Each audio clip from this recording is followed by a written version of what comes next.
আমাদের অতি আপনজন, বাবা আমাদের অতি আপনজন। ১০ মাস ১০ দিন গর্ভে ধারণ করে, ১০ মাস ১০ দিন গর্ভে ধারণ করে বাবা আমাদের পৃথিবীতে জন্ম দিয়েছেন। বসো বসো বসো, ওয়ালাইকুম সালাম। বসো, কি জানি বলতেছো? সকালকে যে রচনা যে দিয়েছিলেন বাবা, সেই রচনা পড়তেছি স্যার। বলো তো দেখি। বাবা আমাদের অতি আপনজন, বাবা আমাদের অতি আপনজন।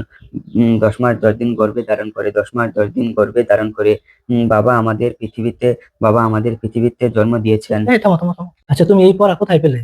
স্যার এটা আমি ফেসবুকে দেখেছি, হিরো আলমে এটা স্যার পড়তেছে, তার জন্যই স্যার আমি এটা বললাম।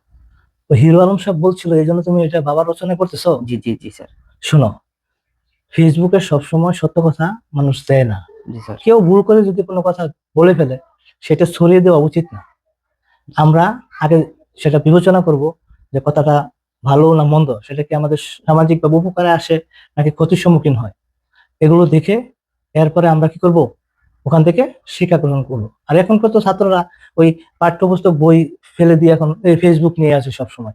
বাবারে, ভালো করে পড়াশোনা করবা, মানুষের মতো মানুষ হতে হবে, গুজবে কান দিবা না। আগে জ্ঞান খাটিয়ে এরপরে তোমরা কাজ করবে, তা না হলে তো আগামী ভবিষ্যৎ ধ্বংস হয়ে যাবে।